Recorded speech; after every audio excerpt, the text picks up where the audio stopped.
Եվ այսպես Նիկոլ Փաշինյանը Վլադիմիր Պուտինին է անվանել դավաճան։ Հարգելի հեռուստադիտողներ, երևի բոլորս արդեն սովորել ենք, որ Նիկոլ Փաշինյանը մեկ օր մի բան է ասում, մեկ օր անց լրիվ այլ բան է ասում, բայց եկեք եւս մեկ անգամ մենք ինքներս մեզ ծանրաբեռնենք եւ լսենք, թե ինչ էր ասում Նիկոլ Փաշինյանը 2020 թվականին Ռուսաստանի Դաշնության եւ անձամբ Ռուսաստանի Դաշնության նախագահի մասին պատերազմի օրերին, 20 թվականի հոկտեմբերի 14-ին եւ ինչ է ասել ընդամենը օրեր առաջ Արմավիրում տեղի ունեցած նախընտրական հանրահավաքի ժամանակ մեր հարգելի ռեժիսորին խնդրենք միացնի այդ տեսանյութը։ Առանձնահատուկ շնորհակալություն եմ հայտնում Ռուսաստանի Դաշնության նախագահ Վլադիմիր Պուտինին, որի հետ այս ընթացքում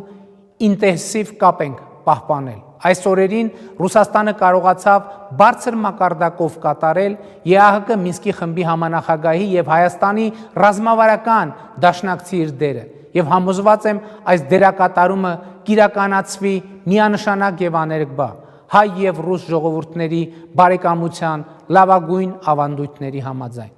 Նրանք ուզում են բերել երաշխավորներ, որոնք 2020 թվականին, 2020 թվականին, 2022 թվականին, 2023 թվականին դավաճանեցին Հայաստանին եւ դավաճանեցին Ղարաբաղի ժողովրդին։ Նրանք էլի ուզում են բերել այդ երաշխավորներին Հայաստանի ժողովրդին հերթական անգամ թնդանոթի միզ դարձնելու համար մենք դա թույլ չենք տալու։ Նկատեցիք, չէ, տեսանյութում Նիկոլ Փաշինյանի գլխին ոչ ոք ատրճանակ չէր պահում եւ չէր ստիպում շնորհակալություն հայտնել Ռուսաստանի Դաշնության նախագահին, ինչու ենք դա ասում, որովհետեւ հետագայում շատ իրողություններ պատերազմական ժամանակվա քարոշչությունը ժողովրդի մեջ հենց այդպես էր բացատրում Նիկոլ Փաշինյանին ստիպել էին, ինչով է արձանագրենք հարգելի հեռուստադիտողներ, 20 թվականին շնորհակալություն էր հայտնում Ռուսաստանի Դաշնության նախագահին, հիմա Ռուսաստանի Դաշնությանը, այսինքն նաև նախագահին, որովհետև Ռուսաստանի Դաշնությունը դա ուղղակի գոյություն ունեցող մի երևույթ չէինք, ունի քաղաքական, ռազմաքաղաքական ղեկավարություն, մեղադրում է դավաճանության մեջ, դրա համար ենք ասում, չէ Նիկոլ Փաշինյանը Վլադիմիր Պուտինին դավաճան է անվանել։ Ընդհանրապես տեսեք, սա նաև քարոզչական տեսանկյունից իսկապես անտրամաբանական է։ Տեսեք ինչի մասին է խոսքը։ Ինչ է ասում Նիկոլ Փաշինյանը իշխանական քարոզչամեքենան։ Ասում են Արցախը, Արցախի հարցը դա աշխարհաքաղաքական ծուղակ էր, որը լարվել էր Հայաստանի Հանրապետության դեմ, Հայաստանի Հանրապետության անկախությունը զարգացումը թույլ չտալու համար։ Սա մի թեզն է։ Երկրորդ թեզը այն է, ասում են, որ 2022-23 թվականներին Հայաստանին դավաճանել են։ Խոսքը առաջին հերթին Ռուսաստանի Դաշնության մասին է խոսքը, ինչու ենք ասում առաջին հերթին, որովհետև ընդդիմությունն է ասում, որ մեզ անհրաժեշտ են երաշխավորներ Ադրբեջանի հետ խաղաղության պայմանագրի ստորագրման համատեքստում եւ այդ երաշխավորների ցանկում նշում են Ռուսաստանի Դաշնությանը։ Այստեղից է, որ մենք ունենք լեգիտիմ իրավունք ասել, որ Նիկոլ Փաշինյանը երբ որ խոսում է, որ 2022-23 թվականին Հայաստանին դավաճանել են, խոսքը վերաբերում է Ռուսաստանի Դաշնության մասին։ Տեսեք, մի կողմից ինքը ասում է, որ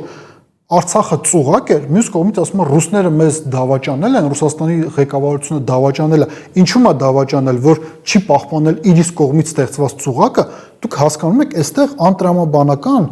անտրամաբանական շղթա է ստացվում։ Հիմա դու պետք է կողմնորոշվես, կամ սա ծուղակ էր ընդդեմ Հայաստանի Հանրապետության, կամ բոլորը, այդ թվում նաև դու եւ Վլադիմիր Պուտինը պետք է պահպանեին Արցախի Հանրապետությունը։ Այսօր ինչ է ասում Նիկոլ Փաշինյանը արցախցիներին, ասում է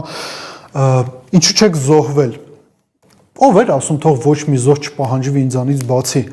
Ով էր Արցախի Հանրապետության դեմ ռազմական գործողությունների ժամանակ Հայաստանի Հանրապետությունը ղեկավարում, այսինքն այս նույն հարցը մենք կարող ենք ուղղել նաև Նիկոլ Փաշինյանին, ինչև է արձանագրենք մի կողմից նա ասում է, որ դա ծուղակ էր Արցախի հարցը, մյուս կողմից մեղադրում է Ռուսաստանի Դաշնությանը, որ Ռուսաստանի Դաշնությունը այդ ծուղակը չպահպանեց։ Այս տրամաբանությամբ, Փաշինյանի տրամաբանությամբ, դե եթե դու ասում ես, որ Պուտինն է այս ամեն ինչու մեղավոր, դու շնորհակալություն պետք է հայտնես, որովհետև քո տրամաբանությամբ ինքը Հայաստանին անկախություն է պարգևել, որովհետև քո տրամաբանությամբ ինքը չի եկել օգնության 2020 թվականից բոլորս էլ հասկանում ենք, որ սա ոչ թե պարզապես տրամաբանական շղթայի սխալ է, այլ սա նպատակաուղղված քաղաքականություն է։ Նիկոլ Փաշինյանը ընդգծված հակաարցախյան, հակառուս քաղաքական գործիչ է, սա իր այսպես ասած համայնապատկերում հանգեցրել է նրան, որ Նիկոլ Փաշինյանը իրականացնում է քաղաքականություն, որը չի բխում Հայաստանի Հանրապետության շահերից, հայ ժողովրդի շահերից, շատ մեղմ ենք ձևակերպում, նաև հաշվի առնելով նախընտրական իրողությունները, բայց մենք նաև պետք է արձանագրենք հետևյալը, տեսեք, Նիկոլ Փաշինյանը, երբ որ Ռուսաստանի Դաշնությանը եւ Ռուսաստանի Դաշնության ղեկավարին հռչակում է փաստացի դավաճան կամ թշնամի, սա ազդում է ոչ միայն Նիկոլ Փաշինյանի հարաբերությունների վրա Ռուսաստանի Դաշնության քաղաքական ղեկավարության հետ, սա ազդում է Հայաստանի Հանրապետության յուրաքանչյուր քաղաքացու վրա, այն քաղաքացու վրա, ում հարազատները ապրում են Ռուսաստանում, այն քաղաքացու վրա, ում հարազատները նույնիսկ չեն ապրում Ռուսաստանում, բայց ինքը այստեղ աշխատում է եւ մեր տնտեսություններն սերտորեն կապված են Ռուսաստան, մեր տնտեսությունը եւ Ռուսաստանի Դաշնության տնտեսությունը սերտորեն միմյանց հետ կապված են։ Այս իր հայտարարությունները ազդում են նաեւ պետական ապարատի վրա, որովհետեւ այս մարդիկ եւս աշխատում են իրենց ռուս գործընկերների հետ, իսկ աշխատել մի իրավիճակում, երբ որ քո երկրի ղեկավարը մեկ այլ երկրի ղեկավարին դավաճան է անվանում, սա հանգեցնելու է նրան, որ մենք դասական ինքներս աշխարհաքաղաքական ծուղակի մեջ ենք հայտնվելու Հայաստանի Հանրապետությունը։ Ինչի մասին է խոսքը։ Դու չունես ռուսական անվտանգային երաշխիքներին այլընտրանք, դու չունես ռուսական տնտեսական շուկային այլընտրանք, դու չունես ռուսական սպառման շուկային այլընտրանք, որովհետև ադրբեջանական,